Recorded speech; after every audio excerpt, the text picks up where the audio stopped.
Ilia quit on his stool, almost took Justin out in the second round. It looked like he had really tried to finish Justin, and then Justin started landing bombs in the third round. Ilia had slowed down quite a bit. Justin had him down with his two hands and just smashed a knee into his rib cage. You could see him go like that, and that was the end of the round. The end of the fourth round, Ilia quit on his stool. Both of his eyes were swollen shut. His nose was up. He'd taken so many punches to the face. That was the greatest fight of all time. You know, I'm a giant Ilia Topuria fan as well, and I think he'll be back better than ever. And I think sometimes a loss is like one of the most important things a fighter can ever have, because they realize like you can be beat, and you need to know that you're a human. You need to know that you can't just throw caution to the wind sometimes. You just engage in these wild scraps. Sometimes you have to be a little bit more tactical. Sometimes you got to realize like you can't take everybody out, and that's the case with Justin. Like, couldn't take him out, and he almost did in the second round. Got real fucking close. Real close. Few moments in mixed martial arts spark more controversy than a referee stepping in to stop a fight.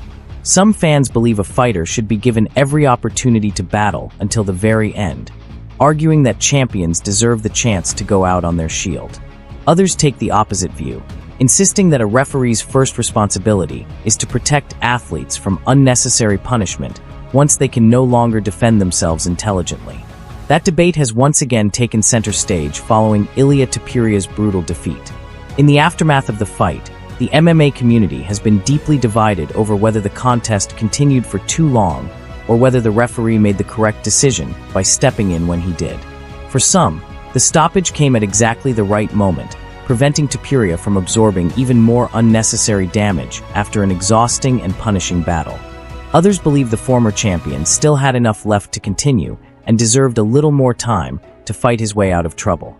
It's a debate that has existed for decades in combat sports, and once again it has highlighted the incredibly difficult job referees face inside the octagon. In a matter of seconds, they must balance a fighter's determination to continue with the responsibility of protecting their long-term health.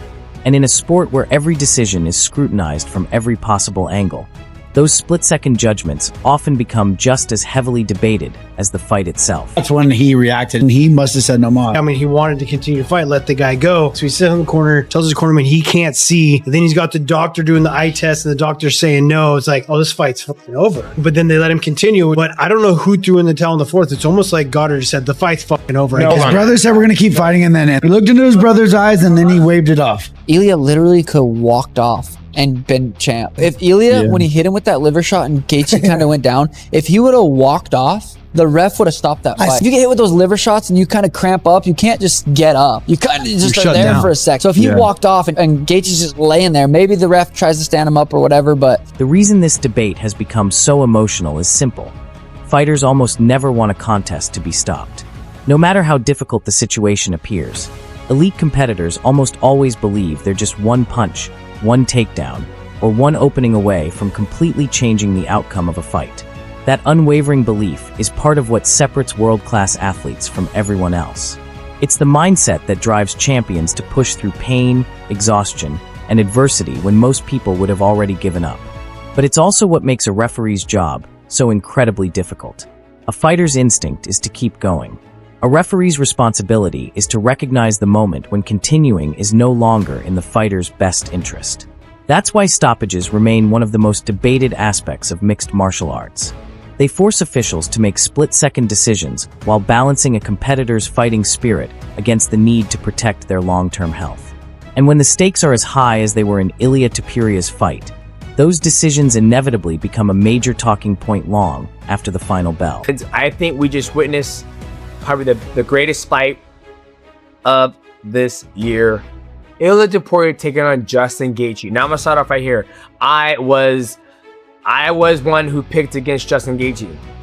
When you look at Justin Gaethje's previous fights, when he's fought Dustin Poirier, when he's fought Charles Oliveira, when he's fought Khabib Nurmagomedov, when he's fought Eddie Alvarez, Justin Gaethje gets dropped. He gets dropped and he gets finished. I mean, that's something that we've seen time and time again in his career. And what would make no different when he's fighting a guy like Ilia Topuria, where Ilia Topuria, what he does is he puts people to sleep. Max Holloway puts him to sleep. Charles Oliveira puts him to sleep. Alex Volkanovski got put to sleep. And you guys might hate me for this, but the best thing Justin Gaethje can do is retire. He should retire on this amazing victory against a legend like Ilia Topuria. I mean, I keep saying Ilia Topuria's a legend. He's still young in his career, but he's a phenomenal athlete. You retire on top. You save your brain cells. You ride off in a sunset. You beat one of the best athletes. You gave him his first fucking defeat right away with the White House belt and the undisputed lightweight championship. The very mindset that allows a fighter to become a champion is often the same mindset that makes them refuse to accept defeat, even when their body has already been pushed to its absolute limit. The greatest competitors are conditioned to keep moving forward, to keep believing, and to keep searching for a way back into the fight no matter how overwhelming the odds may seem. That relentless determination is what creates champions, but it can also make it incredibly difficult for them to recognize when they've reached their limit. Looking back at the contest, many fans and analysts believe Justin Gaethje gradually took control through relentless pressure and smart tactical adjustments. Instead of allowing Ilia Topuria to establish his usual rhythm, Gaethje constantly forced exchanges, varied his attacks, and maintained a pace that demanded a response every single minute of the fight. As the rounds unfolded, that sustained pressure slowly shifted the momentum. Topuria's opportunities became increasingly limited, while Gaethje grew more confident, dictating the tempo and forcing the former champion into the kind of grueling battle that has defined his own career. By refusing to let Topuria fight on his own terms, Gaethje steadily broke down his opponent's offense, turning what began as a competitive contest into a relentless test of endurance, composure, and willpower. And I'm not saying he cheated or anything. I'm just saying, I guarantee you don't want to go into battle thinking, had this huge fight with my wife. You don't want any of those thoughts in your head before a fight. I mean, Ilia Topuria, in previous fights, you could tell he always had like his family, his wife, his kids. I just watched a documentary that came out on Ilia Topuria, and he was just talking about how much he loved his girl. And that could have been his fault that they got a divorce. I wonder how much that had to do with everything. It had everything to do with everything. It's all connected. Yeah, Ilia's in the hospital. He's busted up. You know, I'm not a doctor, but his eye looked like he probably has broken orbital. I don't know that's not a fact, but I'm just assuming. And my plans for him are to go home and rest and recover and take his time. And you know, tonight was a rough night for him. I just want to make sure he's healthy and good, and not even thinking about him fighting again. Just want him to go home and relax and rest. By the later stages of the fight, the visible damage had become impossible to ignore. With every passing exchange, the punishment continued to accumulate, and many fans, fighters, and analysts began to feel that the physical toll was starting to outweigh any realistic path back to victory. And that's exactly where the debate truly begins. When should a referee step in? Should a fighter always be given every possible opportunity to recover and mount a comeback? Or should the contest be stopped the moment it becomes clear that they can no longer defend themselves intelligently and are absorbing unnecessary punishment? It's one of the toughest questions in mixed martial arts because there is no perfect answer. Referees are forced to make split-second decisions under enormous pressure, balancing a fighter's determination to continue against their responsibility to protect the athlete's long-term health. Wait too long, and a competitor may take unnecessary damage. Step in too early, and you risk denying a fighter the chance to produce one of the greatest comebacks of their career. That delicate balance is what makes officiating in MMA so difficult, and why controversial stoppages continue to spark passionate debate long after the fight is over. Physically, now I don't know what the truth is, but all these reports are that he has 2 fractured orbitals and a broken nose. Just that alone, just the orbitals alone, like anytime you've got eye injuries, like anything severe with your eyes, long-term consequences vary. You know, it's psychological. Absolutely. And your body heals. And physical. The body is resilient. Like, I'm telling you, broken bones make stronger bones. Like that is his orbital bones will be stronger. It depends on where, though, Justin. The orbital bone, I had my orbital broken, and for 6 months, I do this and my tooth would move. And it's right where my sinus cavity is. You remember when you hit me with the spinning elbow? Your tooth would move? Dude, when you push right on here, your cheek? And my tooth would move. Oh, God. I still feel the soft spot. But this is a very weak area where your sinus cavity is. And you broke both orbitals and the... It's a question that mixed martial arts has wrestled with for decades. And even today, there is no universal agreement. Opinions remain deeply divided. Many coaches, trainers, and analysts have long argued that protecting a fighter's long-term health must always take priority over the outcome of a single contest. Their belief is that no victory is worth risking permanent damage when an athlete can no longer defend themselves effectively. Fighters, however, often see things very differently in the heat of battle.